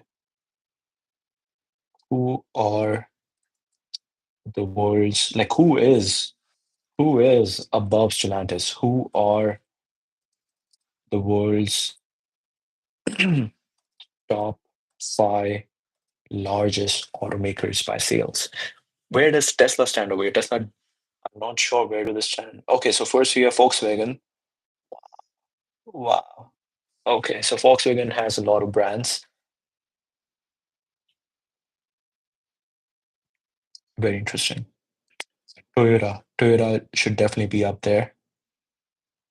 This is 2017 data, so we are looking at Renault, General Motors, Honda, Hyundai, Kia, Ford, Honda, FCA, Suzuki, Daimler. Okay. Mercedes-Benz is up there. So Mercedes-Benz is luxury, but they are big. Okay. So 299 billion. Okay, so this is based on sales. So based on sales is interesting because because luxury brands can sell less, but they can make more. On the other hand, Volkswagen would sell way more, but because the uh, cost of per unit cost is low, it kind of matches up over there. Based in Germany, Volkswagen has seen an 11. Okay, Japanese company Toyota, largest manufacturer by vehicle sales, receiving. Okay, so this is the largest manufacturer by vehicle sales, and this is by sale just by sales. Okay, so that's why units sold. Okay, Stellantis. Stellantis is not that far. Merger of PSA and FCA experienced a 80% increase in revenue. Mercedes-Benz and Ford. So Volkswagen, it's very interesting. TMC, Toyota Motor Corporation. Toyota only does Toyota and Lexus. Stellantis has like 14 brands. Mercedes-Benz is just Mercedes-Benz, I believe. Ford Motor Company, I believe they also own some stuff. So Toyota and Mercedes is the only one which is like only Mercedes. Hmm. What brands are under Volkswagen Group? Let's see. Okay, Volkswagen, Skoda, Seat, Cupra, Audi, Bentley, Lamborghini, Ducati, Porsche. What? Audi, Bentley, Lamborghini, Ducati, Porsche. This is crazy. This is crazy. Premium, Sport, Porsche. Porsche is owned by Volkswagen. Audi, Lamborghini, Bentley, Ducati, Skoda. These are all owned by Volkswagen. That is crazy. That is crazy. I believe BMW is also owned by the Rolls-Royce company. This is so interesting. This is so interesting. Other notable entities, Bugatti, Rimac,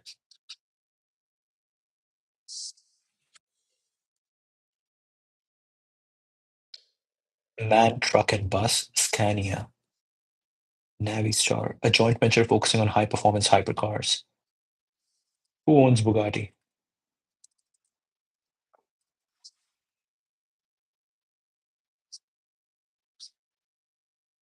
Bugatti is owned by a joint venture called Bugatti Rimac. This is comprised of two main stakeholders. Okay, okay. So Volkswagen owns Bugatti Rimac. Oh, it's comprised of two main stakeholders. So Bugatti is owned by Bugatti Rimac, Rimac, 50% stake. What? Rimac holds a 50% stake in Bugatti Rimac, known for its expertise in electric vehicle technology and high-performance electric sports car. Porsche AG holds a 45% stake in the joint venture. Porsche has a long history with Bugatti and provides strategic support and automotive expertise.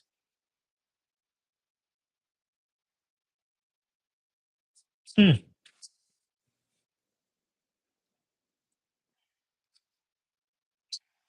So Bugatti is owned by Bugatti Rimac, where Bugatti Rimac is owned by Rimac and Porsche. And then Porsche is under Volkswagen. Who owns Rimac? Is it totally owned by Volkswagen or is there some weird stuff going on? Rimac is the parent company that controls Bugatti Rimac. So Rimac owns Bugatti Rimac, and Bugatti Rimac owns Bugatti, okay, and Rimac Technology, parent company that controls Bugatti, Rimac, and Rimac Technology.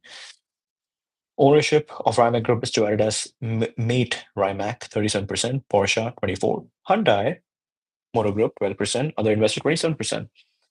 With ownership split as okay, Rimac Technology is 100% owned by Rimac.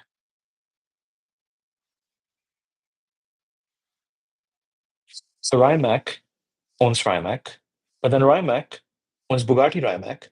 Bugatti Rimac, but Rimac owns a bit of Bugatti Rimac, and Porsche owns a bit of Bugatti Rimac, and they control Bugatti. Wow. Whoa, whoa, whoa. Okay, this is what's going on. Oh, Bugatti Rimac is owned by Rimac and Porsche, Bugatti and Rimac Technology.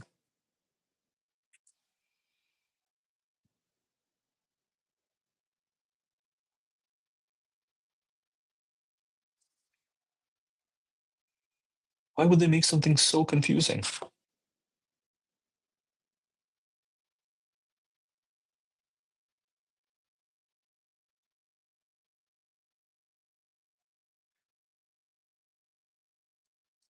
Porsche owns 22% of Rimac Group and 45% of Bugatti Rimac. This is so confusing.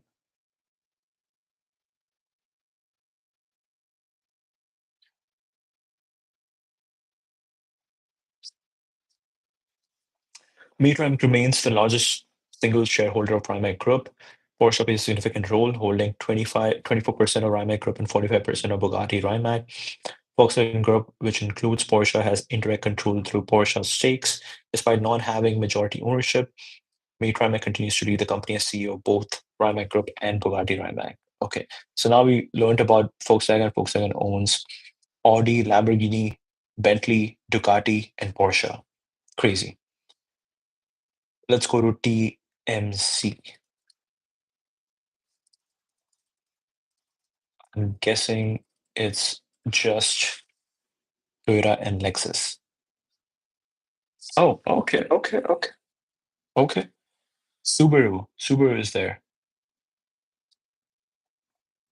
So Toyota is the primary brand, sedans, SUVs, hybrids, big brand theory. This is cool. BMW, Renault, Nissan, and Mitsubishi, Stellantis, SAIC, Geely, Geely. I've heard Geely before. Geely is okay, okay. All these logos look very similar. I think it's is it just their division? Like, okay, this is the trucks company. I'm guessing the item is just like trucks company. Subsidiaries specialized in trucks and businesses fully owned since 2001. Daihatsu, focused on compact cars, fully owned by Toyota since 2016.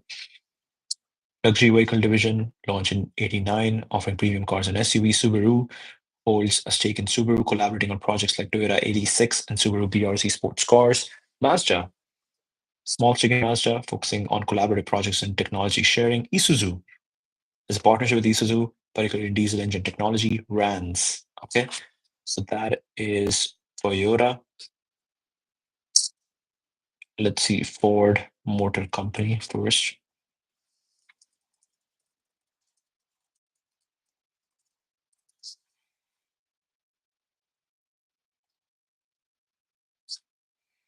Ford, Lincoln, Troller, Jaguar, Land Rover. Oh yeah, these are former brands. JLR was sold to Tata Motors. Ford Lincoln Troller, Brazilian off-road vehicle manufacturer known for models like Troller T4 acquired by Ford in 2007. Interesting. Luxury vehicle division of Ford offering premium cars and SUVs. Volvo, owned from 1999 until it was sold to Geely. Oh, so Volvo is owned by Geely. I think I heard. Yeah, that's what I was thinking about. 2010, Mercury, former division that produced entry-level luxury cars, discontinued in 2011. Edsel, 58, discontinued in 60 due to poor sales. Mercer, Marketing European products in the US discontinued in 89. Interesting. Let's finally look at Mercedes Benz. They have Maybach. Maybach is ultra premium, and they got AMG. Okay. Mercedes Benz, Mercedes AMG, formerly known as Daimler AG. Okay. The core luxury car brand, Mercedes AMG, high performance vehicle division, Mercedes Maybach, ultra luxury vehicles, smart compact city car brand, production in 2011, Mercedes Benz vans, financial services division, mobility, some other entities. They have high performance powertrains, builds engine for Formula One racing. They got a bank, they got financial services. Some former brands are no longer part of the Mercedes-Benz Group. Maybach as a standalone ultra-luxury brand ended production in 2012, though the name continues as Mercedes Maybach. Serena car sharing service is now part of Stellantis.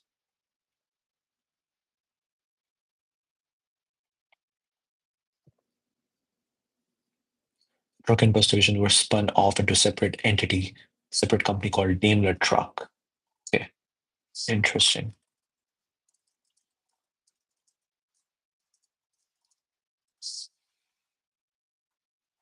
BMW,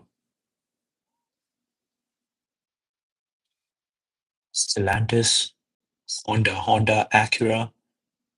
Okay, Hyundai Kia.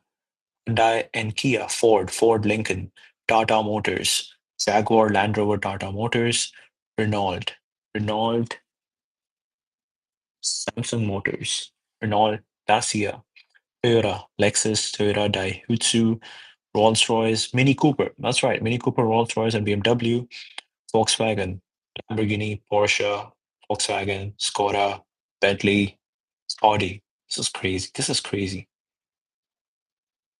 The three German cars are BMW, Audi, and Mercedes. And Audi is under Volkswagen. It's just one of the brands. And the bigger, best brands would be, I think the best brand is Porsche. People are really into Porsche. So Audi doesn't get a lot of love over here. Mercedes is its own thing. So they are the core brand. This is the reason why Mercedes is better than Audi. And yeah, BMW and Mercedes would be better than Audi just because Mercedes is the core focus, BMW is the core focus. In Mercedes is still the core focus, even though they've got a bunch of stuff going.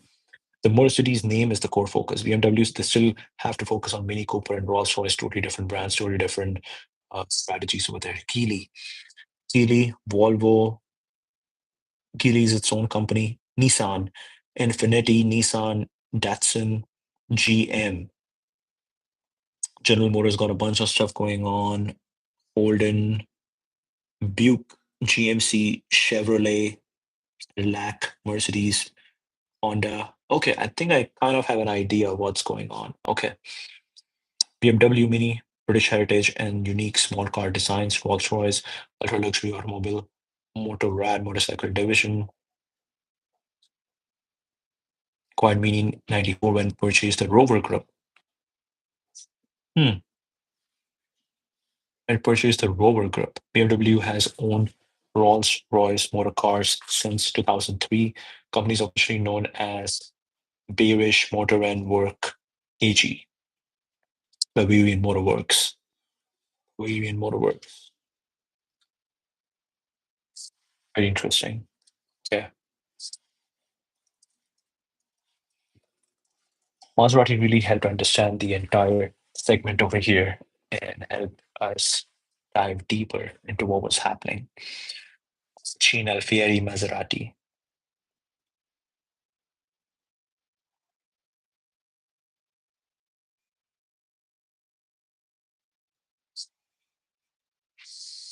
There were seven Maserati brothers born to Rodolfo Maserati and Carolina Lossi between 81 and 98.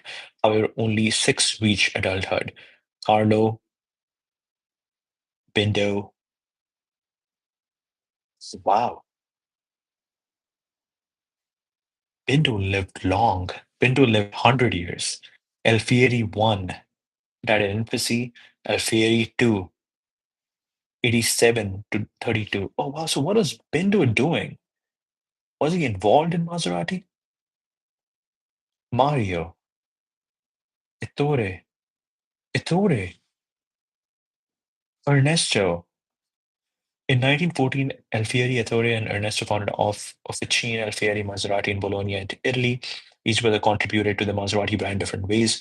Alfieri, too, was the driving force behind the company's early success. Pinto joined later as a manager. Ernesto served as a chief engineer and designer, also racing cars. Mario was an artist who contributed to the brand's visual identity. Yeah, the logo was perfect. The logo was perfect right when they started. Bindu joined later as a manager. Ernesto served as a chief engineer and designer, also racing cars. Mario was an artist who contributed to the brand's visual identity. Achieved success in racing like models Tipo V5, HCM winning competition. Despite their efforts, company faced financial difficulties. 37 brothers decided to sell a controlling stake to the Orsi family, continued to work for the company as design engineers and developers, but without leadership responsibilities. Moved the company from Bologna to Modena in 39. Involvement gradually decreased over time, making the end of Maserati Brothers era. Hmm. I am really curious.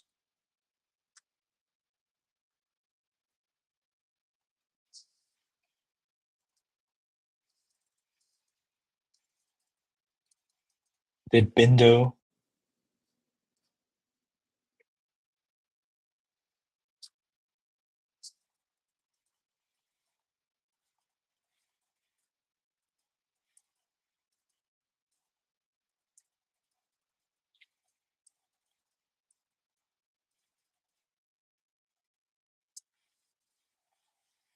1980, so 1975, Di Tommaso got it. He was doing some good work. He was trying to revive the brand. Interesting.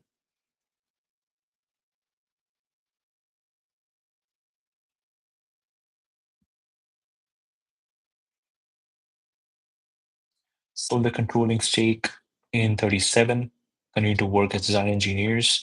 10-year contract expired 47 to form OSCA, Officine Specializzate Costruzione Automobili, gradually passed away over the years. Alfieri died in 32, Ernesto 90, 75, 80s, 90. Maserati was under different ownership, was acquired by Di Tommaso in 75, and Fiat took a stake in 1988. Bernard involved the company in the 80s. The last brother with any potential connection to the company Ettore had left decades earlier. Most of the brothers had passed away by that time. Someone from the Maserati family still alive.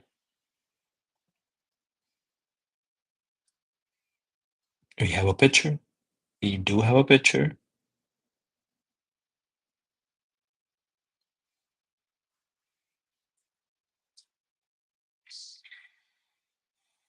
There's no direct mention. 24.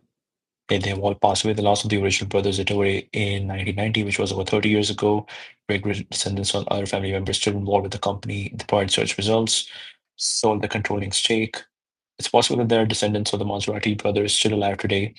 They're not mentioned prior search results and do not appear to be directly involved.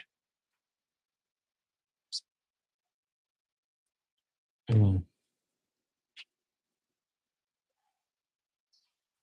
What is the current status of the Maserati family's legacy in Italy? Really good question.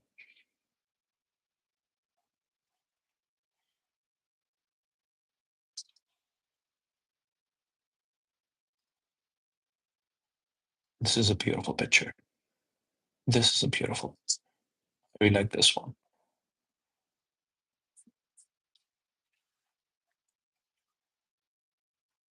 Original brothers sold stake 37, 47 they left. Various entities, Citroën, De Tomaso, Fiat, and currently Stellantis, still headquartered in Modena, Italy, where it was relocated by the Orsi family in 40s.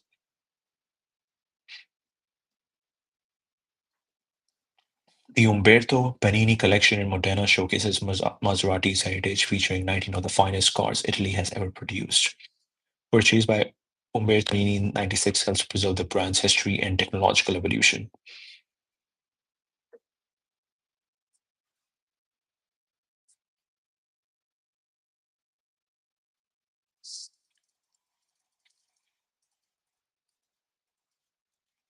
Who designed the Maserati logo? Let's see.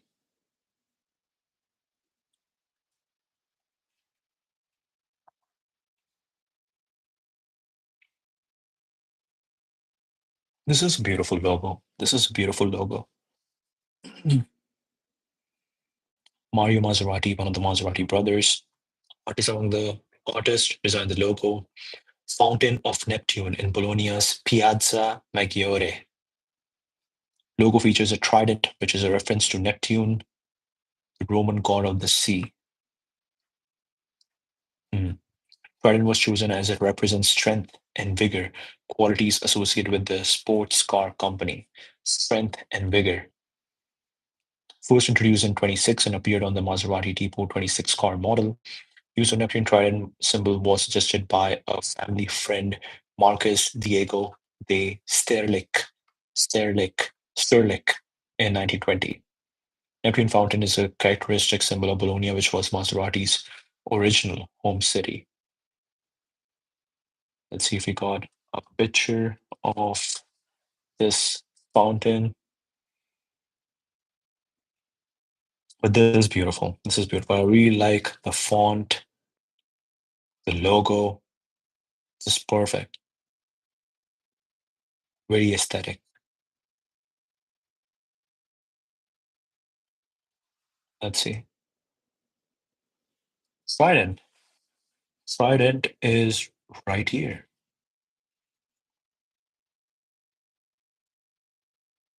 So yeah, you can just go to Europe. If you're starting a company, you can find some really good inspiration for and find some really good inspiration.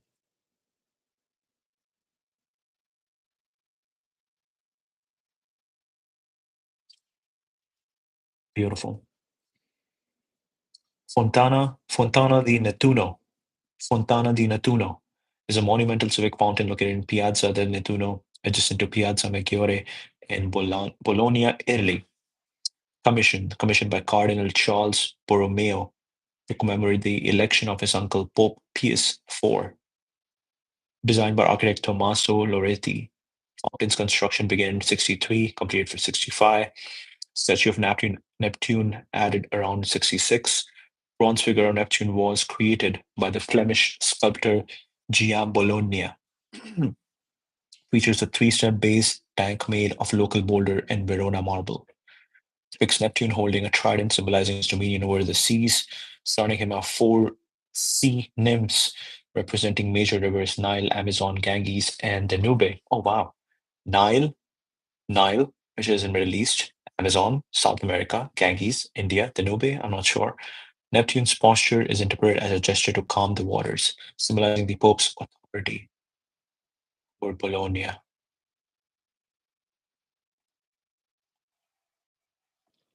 Fountain is an iconic symbol of Bologna and reflects Mannerist artistic style. Tried to inspire the logo for Maserati, designed by Mario Maserati based on the statue. Maserati original office in Bologna today. Let's see if we can get some.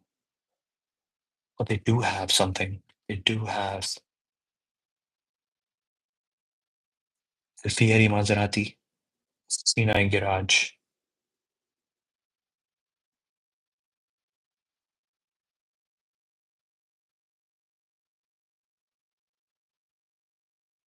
This would be really cool. There's so much history, so much history. Origin location. First Maserati workshop called Società Anonima Officina Alfieri Maserati. 1914, historical center. Business had outgrown this location, moved to El Mani Ponte Vecchio district. New location was on Via Emilia Levante, almost at the corner of the present day via Via Marcello Oretti. Current status, Maserati's headquarters were moved to Modena in 39 after the company was sold to Adolfo Orsi. While the original offices are no longer used by Maserati, they remain significant in the company's history. Bologna connection is still remembered as evidenced by Maserati logo inspired by the Fountain of Neptune in Bologna's Piazza Maggiore. Today, Maserati's main production facilities are in Modena and Turin. Interesting. Maserati logo font in 2020.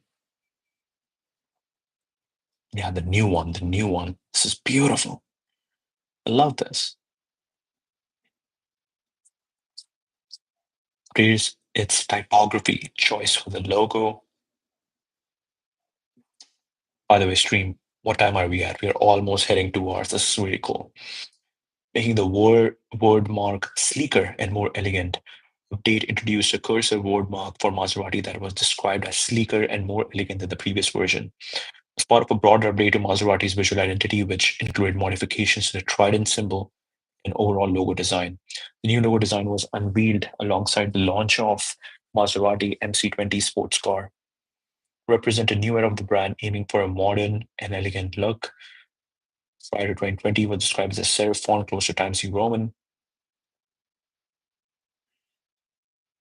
with simplification and a more streamlined appearance. What inspired? Do we have some data over here? Let's see.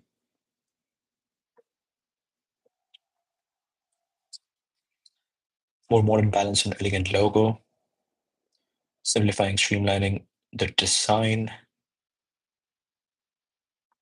create a more versatile logo suitable for digital applications, broader relaunch of the brand, coinciding with the launch of MC20 sports car, removal of the oval border lightning bolt from the Trident emblem, color palette to a two-tone design of white and Maserati blue. Interesting. Shortening and elongating the contours and lines of the Trident. Hmm. New cursor word mark for Maserati, changing the finish from glossy chrome to satin chrome for more technical effect. Who designed? Good question. In-house design team, Maserati Centro Steel, revealed alongside launch of MC20, more modern, removal of the oval border. Okay.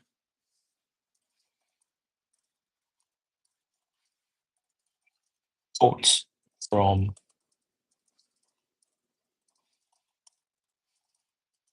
Maserati brothers.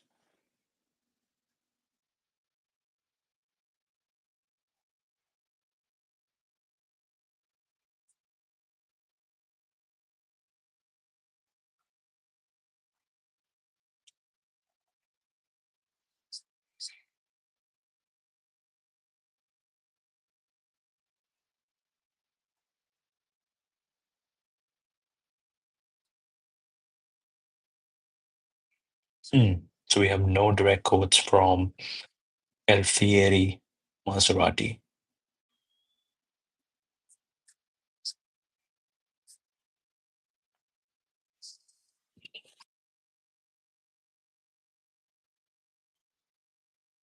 Instrumental in founding the Maserati company with his brothers on December 1, 1914, involved in designing and racing cars. Significantly to company's early success, received the title of Cavalier after a victory at Tripoli circuit, passed away 32 relatively early in the company's history. Hmm. Quotes from Maserati leaders.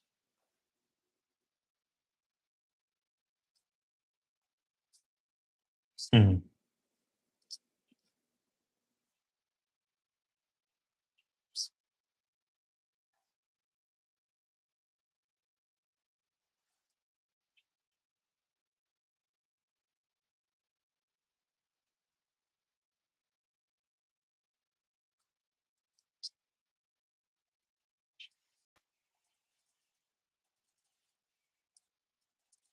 Let's see if Giulio Alfieri has any quotes.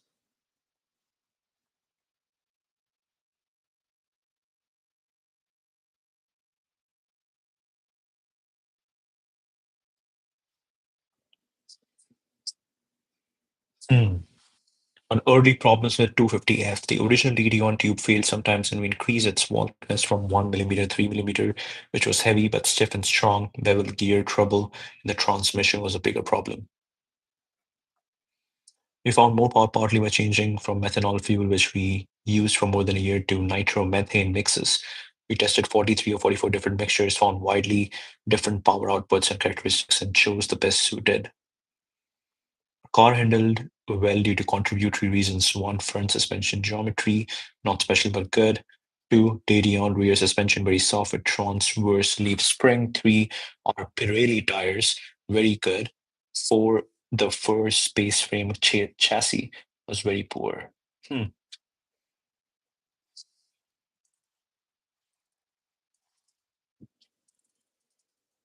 Do we have quotes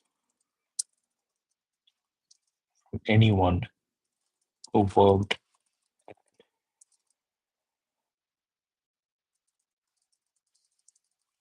shared the vision of the company?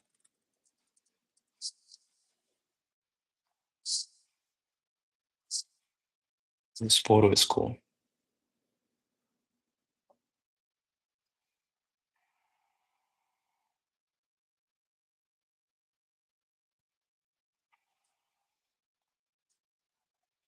David Grasso, Maserati CEO, said in a press release, with a long-term vision and strategic plan, we want to make the world of luxury with unique Italian manufacturing excellence, constantly pushing distinctive quality and building our future with a dedicated business model that guarantees our customers the best products that reflect trident values.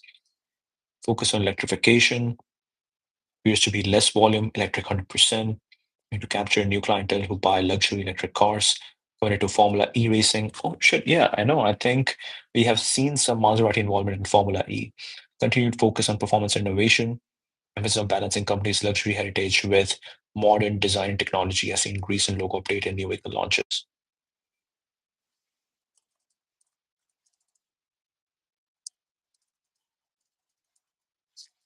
David Grasso quotes,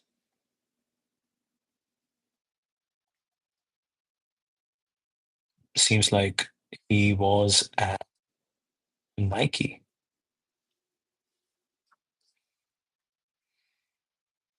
This jewel is still relevant to us as a brand today as it was 23 years ago. It has been translated into many, many languages. They actually don't believe in slogans. Instead, what we have found to be more effective is inviting people to join us, what we believe in and what we stand for. And what we stand for is to serve and honor athletes. And he was VP of Global Brand Marketing at Nike. Marketing philosophy, power of slogan, statements were made in the context of Nike, not Maserati, where Grasso later became CEO. Hmm.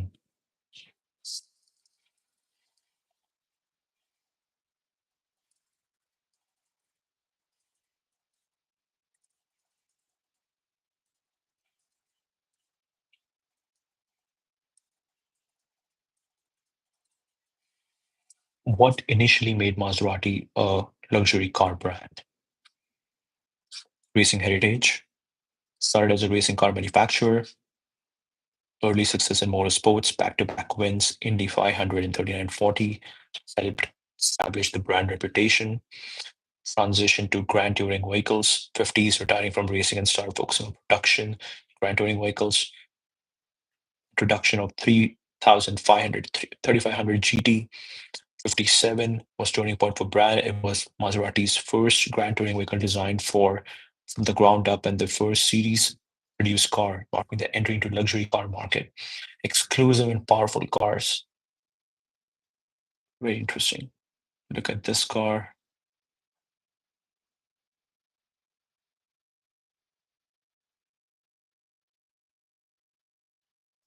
Ooh, this one is good.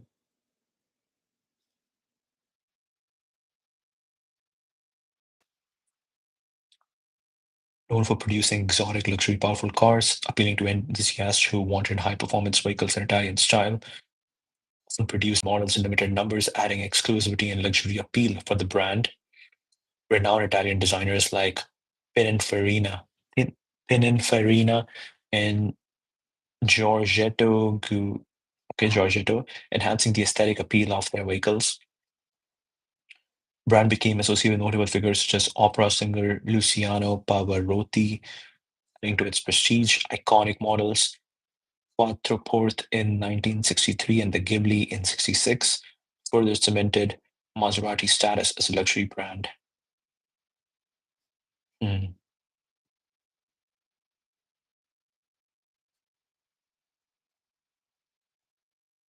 this is a good one. Association with Ferrari.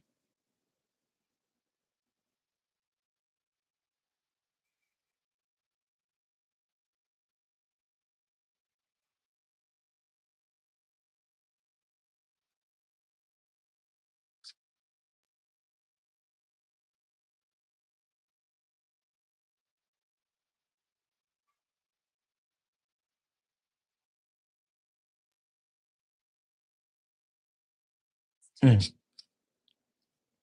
directly impacted its luxury status. Initially rivals in Modena, Italy, competing both on the racetrack and luxury car market. 93, Maserati acquired by Fiat, which also owned Ferrari at the time. They bought two brands under the same corporate umbrella. First achievement of Ferrari's management of the acquisition was to push for completion of an ongoing Maserati project, 3200 GT. Ferrari's expertise may have influenced Maserati's product development, maintain their distinct identities and market positions within the luxury automotive sector, despite being part of the same group. Maserati's focus on luxury grand touring vehicles complemented Ferrari's emphasis on high-performance sports cars, allowing both brands to coexist in the luxury market without direct competition. Indirectly enhanced Maserati's reputation luxury segment, continued to produce exclusive and powerful cars, maintaining its status as a luxury brand. They announced they will never produce more than 70,000 cars a year to maintain the exclusive luxury status. I'm actually curious, what does this mean? What does grand touring vehicles mean?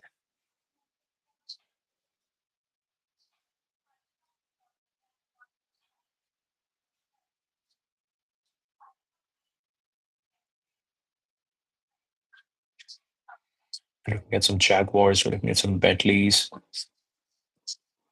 designed for high speed and long distance driving, combining performance and luxury. They typically feature a front engine, rear wheel drive layout with two-door coupe body style, comfort and refinement for long journeys, luxurious interiors, Ferrari Roma, Bentley Continental, Aston Martin DB12, Mercedes AMG GT, Porsche, Panamera, Maserati Gran Turismo, originated in Europe, particularly in Italy, highly valued by collectors, now producing electric GT cars like Porsche Taycan, and Audi e-tron GT. Advanced suspension for comfort and handling, high quality materials, latest technology, infotainment systems, command premium prices and cater to affluent buyers. Hmm. Comfort and refinement for long journeys. I think this is the big one. High speed and long distance driving. Very interesting. I think that's the stream, right? Thank you. Thank you.